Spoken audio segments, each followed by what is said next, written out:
Horas, balik lagi bersama gua Abraham di channel Bata Custom.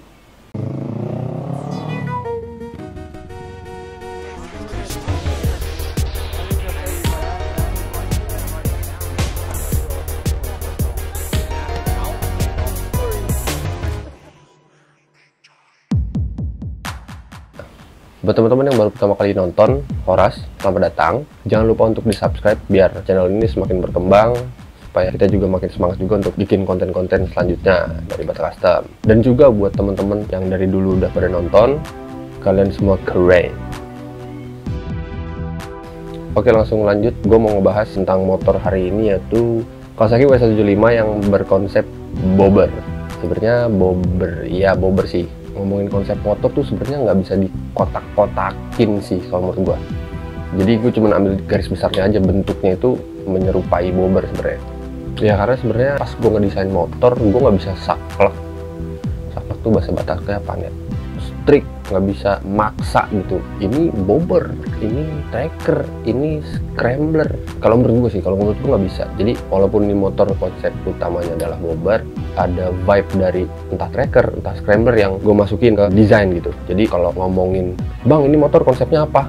Ya konsep utamanya bobber gitu, tapi kebanyakan tapinya. Ya udah deh, langsung aja.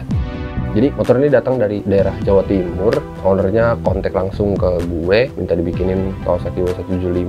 Kebetulan Kawasaki W175 nya ini posisinya udah dimodif sedikit-sedikit gitu. Jadi sebenarnya kita tinggal nerusin ke bentuk bobbernya gitu. Ada part-part aftermarket yang udah sedikit-sedikit dipasangin gitulah. Tapi ada juga part-part aftermarket yang kita ganti gitu. Jadi kurang lebih sih rebuild gitu ya. Tapi bentuk asli motor W175 nya itu datang masih W175 aslinya, belum digarap, belum dipotong sasis, belum diapa-apain lah gitu. Jadi cuman ganti-ganti part aftermarket aja. Dan si ownernya ini minta ke tim Bata Custom untuk digarap dengan konsep bobber. Desainnya kayak gini, kayak gitu. Dan setelah desainnya di-approve sama ownernya, tim Bata Custom langsung menggarap motor Kawasaki W175 berkonsep bobber ini.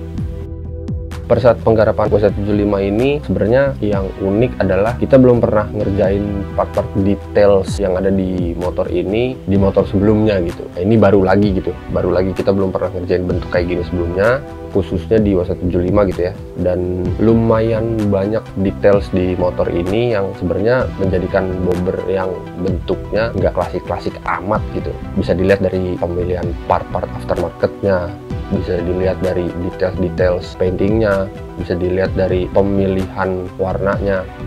Jadi kalau teman-teman yang ngikutin, mungkin teman-teman ngeh dari sebelum-sebelumnya tuh banyak banget motor yang bikinan dari Bata Custom yang paduannya tuh kalau nggak hitam silver merah, hitam abu-abu merah, pokoknya ada hitam ada merahnya gitu. Jadi temanya kayak dark gitu sih, dark gothic gitu. Dan ya sejauh owner motornya senang, ya kita juga senang sih. Untuk build motor Kawasaki W175 ini memakan waktu sekitar 2,5 bulan. Mulai dari kita garap kaki-kaki, terus kita naik ke frameworks, terus kita install bracket-bracket untuk part-part aftermarketnya, terus kita masuk ke painting, wiring, dan finishing. Itu kurang lebih sekitar 2,5 bulan. Oke, sekarang kita ngomongin spesifikasi dari Kawasaki W175 bobber. Gue mulai dari biasa kaki-kaki dulu. Dari kaki-kaki, motor ini sebenarnya datang udah dengan ban yang lumayan besar, tapi konfigurasinya masih ring 17 di depan dan ring 17 di belakang. Nah, untuk ngentelin si konsep bobber ini, gue ubah konfigurasi kaki-kakinya jadi depan ring 18, ring belakangnya jadi 16. Nah, untuk velgnya sendiri gue pakein velg aftermarket warna hitam. Untuk yang depan itu ring 18 2,5 inci untuk lebarnya, dan yang belakang ring 16 3,5 inci. Nah, buat ban yang dipakai di Kawasaki W175 ini menggunakan ban merek Shinko. Ban Shinko tipe yang E270 yang klasik tapi tanpa white wall. Untuk yang depannya ukurannya 4 inch ring 18. Untuk yang ban belakangnya itu 5 inch ring 16. Terus untuk suspensi depan di motor Kawasaki W175 ini kita pasangin upside down. Jadi sebenarnya kalau menurut gua bobber modern gitu ya, karena sok depannya pakai upside down. Nah, upside down ini pakai copotan atau bawaan motor Yamaha R15 yang versi 3 warna hitam. Kita pasangin di motor W175 dengan merubah beberapa komponen supaya bisa nempel di Kawasaki W175 ini. Untuk swing arm belakangnya kita panjangin karena dia pakai ring 16 dengan ban tebel, bannya besar. Jadi lu tahu swing arm W175 standar ini kan ramping gitu ya, kecil. Jadi kalau untuk dipasangin ban yang lebar itu nyangkut sama arm. Jadi armnya harus dilebarin. Ya sekalian aja panjangin biar mantep gitu. Panjangnya juga nggak panjang-panjang. Swing arm ini kita bikin ulang, bukannya swing arm standar kita modifikasi, kita bikin ulang swing armnya menyesuaikan dengan proporsional yang kita mau gitu ya. Terus untuk cakram depannya kita kasihin cakram lebar bawaannya PSM berikut dengan kalipernya. Karena kebetulan tromol depannya pakai tromol depannya Yamaha Scorpio, tapi untuk tromol belakangnya kita tetap pakein tromol si W175. Terus untuk shock breaker belakangnya kita pakein tipe ISS yang Z series, panjangnya itu 340 mm. Jadi kalau standarnya si W175 kan kalau nggak salah itu 320. Jadi gue minta nambah panjang sedikit, jadi gue bisa dapat proporsi yang bisa rapet gitu. Bannya kan tebel tapi nggak bentok gitu. Lanjut ke frameworks. Untuk frameworks di W175 bobber ini seperti biasa kita garap subframe-nya aja. Dari mundur sedikit dari bracket tangki yang belakang, kita potong, kita bikin ulang untuk si sasisnya, kita potong sesuai dengan potongan bobber gitu, potongannya nggak bob pendek gitu. Jadi kalau misalkan lu lihat keseluruhan motornya, kok kayaknya tapi panjang bang, ya sebenarnya nggak segitu. Yang lu lihat frame-nya tuh ketutupan sama si jok gitu, sebenarnya frame-nya pendek. Terus untuk bagian bodyworks yang tim Bata Custom buat itu ada di tangki, spakbor depan, spakbor belakang, terus ada di hijab lampu depan atau cover headlamp, ada di cover rantai. Terus kita bikin jok juga, kita bikin side panel juga, ada inner fender juga. Inner fender gak kelihatan gitu ya. Sama ada bracket yang menurut gue agak krusial gitu, yaitu bracket spakbor belakang. Jadi bentuknya itu menyerupai sasis sebenarnya, tapi dia bukan jadi kesatuan sama sasis. Masuk ke bagian aksesoris atau part-part aftermarket yang terpasang di W175 bobber ini. Jadi untuk di W175 bobber ini lumayan banyak nih part aftermarket yang gue pasangin. Kayak misalkan kita mulai dari bagian depan. Nah bagian depan ini dari cakram itu udah pakai cakram yang lebar, pakai cakram dari PSM part aftermarket dipadu sama kaliper yang menurut gue kaliper lebih besar sih dibanding kaliper bawaannya si W175. Jadi remnya tuh lebih gigit gitu, lebih mantep gitu. Kalipernya dari RCB supaya bisa terpasang di upside downnya si R15 versi ketiga, kita bikinin bracket. Terus di bagian stang itu kita pakein stang Rizoma agak lebar. Ini lebih ke selera ownernya sih. Ownernya tuh pengennya yang agak lebar gitu posturnya. Jadi stang gue pakein dari Rizoma berikut dengan clampnya, dengan bracket si stangnya. Terus di bagian area stang itu saklar tetap pakai standarnya si W175, tapi untuk master remnya kita pakein Brembo. Brembo yang dipakai adalah Brembo RCS 14 berikut dengan selang remnya pakai TDR. Terus di sebelah kiri kita pakein kopling hidrolik. Kopling hidroliknya juga pakai merek dari Brembo RCS 16 berikut dengan stud hidroliknya. Stud hidroliknya itu pakai punya KTC. Jadi kenapa dipasangin kopling hidrolik? Biar ngoplingnya tuh nggak berasa gitu. Biar ngoplingnya tuh enteng gitu. Selera sih sebenarnya. Tapi yang gue rasain terlalu enteng. Kalau kopling hidrolik ya, gue tuh lebih old school gitu. Jadi ketika gue cobain motornya, test ride motornya, wah anjing nih enteng banget sih. Kayak nggak ngopling cuy. Kalau buat gua jadi kayak nggak ngerasa naik motor kopling gitu, jadi kayak rem belakangnya matic gitu. Ya balik lagi sih selera. Tapi kalau buat orang-orang yang ngerasa naik motor kopling pegel, kopling hidrolik cocok buat lu upgrade. Terus di bagian fluid tanknya kiri dan kanan untuk si master rem dan kopling hidrolik pakai tabung CNC, pakai punya Rizoma juga berikut dengan bracket-bracketnya. Terus ditambah sama hand grip dari Rizoma.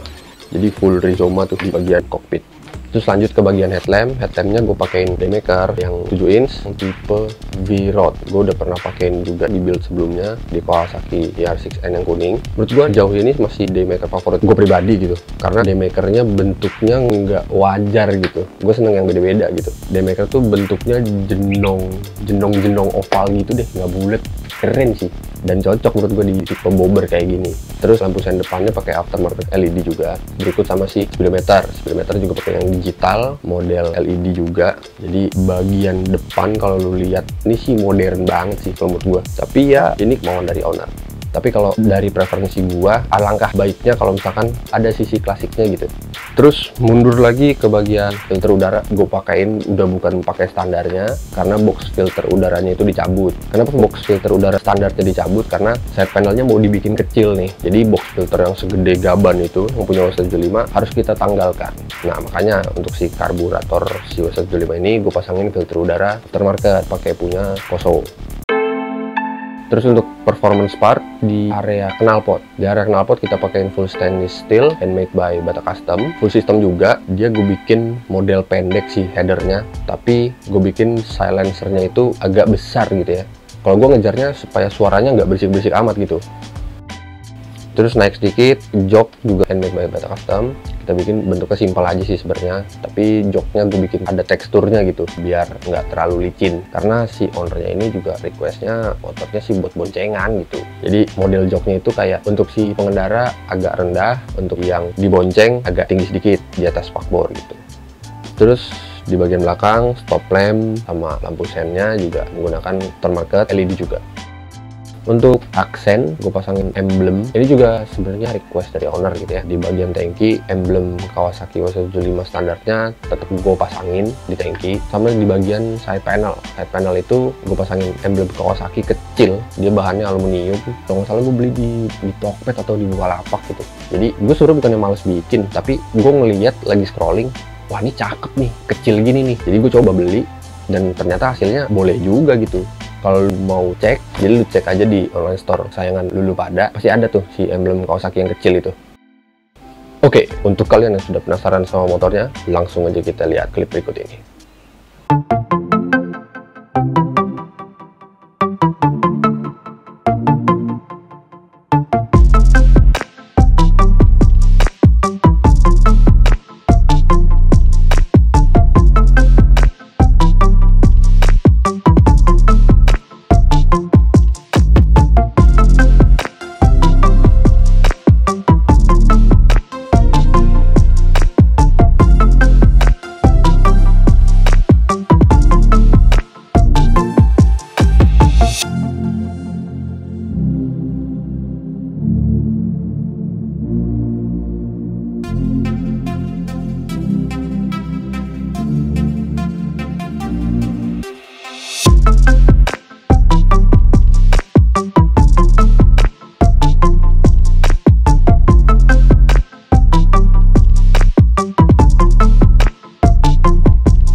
Gimana? Lu udah lihat motornya kan? Nah, kurang lebih kayak gitulah. Jadi buat kawan-kawan yang mau bikin motor kayak gini, senang juga sama bentuk-bentuk kayak gini, tapi mau agak beda gitu dikit bang gitu, boleh langsung kontak-kontak sama tim Bata Custom. Di deskripsi udah ada Instagramnya, udah ada nomor teleponnya. Kurang apa lagi? Langsung. Langsung. Oke, sekian dulu untuk video kali ini. Jangan lupa di like, di share sama teman-teman kalian. Jangan lupa juga untuk nyalain lonceng. Sampai jumpa di video-video Bata Custom selanjutnya. Cing, ilah. Tar dulu. Iya, horas gitu. Horas ngomong. Horas.